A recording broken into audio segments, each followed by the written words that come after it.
नमस्ते। हमारे इस खास एक्सप्लेनर में आपका स्वागत है। आज हम बात करने वाले हैं भारतीय रेलवे के उस करियर के बारे में जिसकी बहुत ज्यादा डिमांड है, एक रेलवे टेक्नीशियन का रोल। देखिए, रेलवे टेक्नीशियन बनना कोई आम बात नहीं है। ये एक ऐसा करियर है जो रोजाना करोड़ों यात्रियों को उनकी मंजिल तक पहुंचाने वाले हमारे देश के सबसे बड़े नेटवर्क की धड़कन को चलायमान रखता है। तो चलिए, इस पूरे सफर का step by step road map समझते हैं। चलिए, जल्दी से आज के एजेंडे पर नजर डाल लेते हैं। हम शुरुआत करेंगे टेक्नीशियन के असली काम से, फिर हम योग्यता और उम्र की सीमा देखेंगे, उसके बाद सिलेक्शन प्रोसेस, सीबीटी परीक्षा का सिलेबस और आखिर में बात करेंगे सैलरी, भत्ते और करियर ग्रोथ की। तो सबसे पहले बात करते हैं इस रोल की।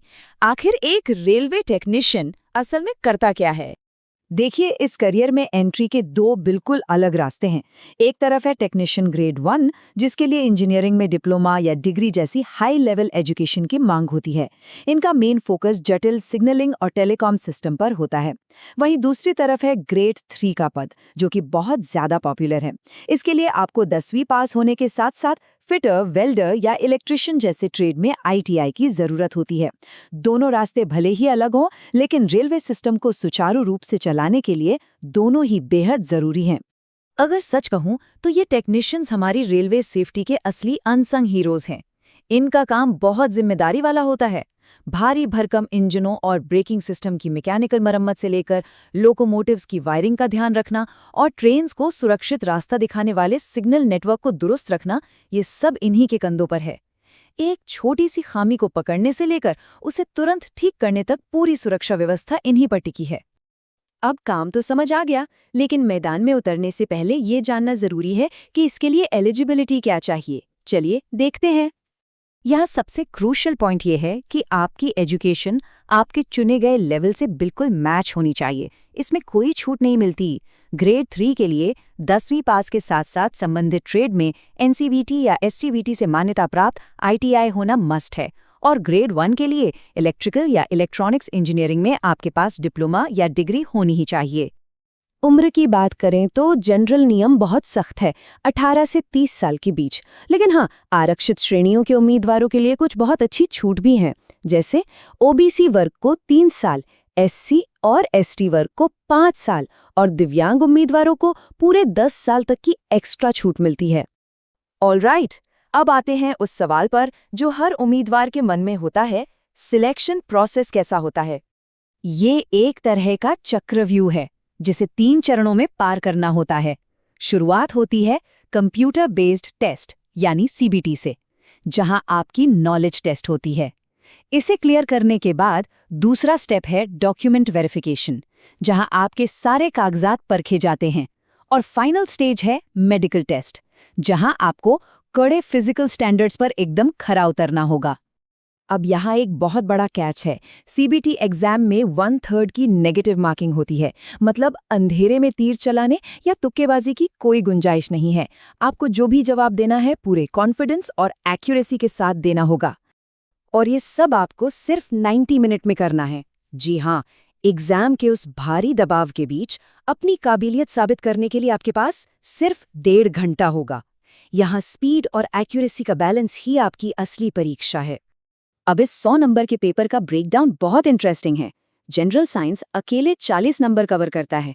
इसका सीधा मतलब है कि आपको 10वीं तक की फिजिक्स, केमिस्ट्री और बायोलॉजी पर सबसे ज्यादा फोकस करना है। इसके बाद मैथ और रीजनिंग 25-25 नंबर के हैं, जो बहुत स्कोरिंग हो सकते हैं। और आखिर में 10 नंबर की जनरल अवेयरनेस आती है। अब जब हमें एग्जाम का पैटर्न पता चल गया है, तो चलिए सिलेबस की गहराई में चलते हैं ताकि एक सॉलिड तैयारी की जा सके।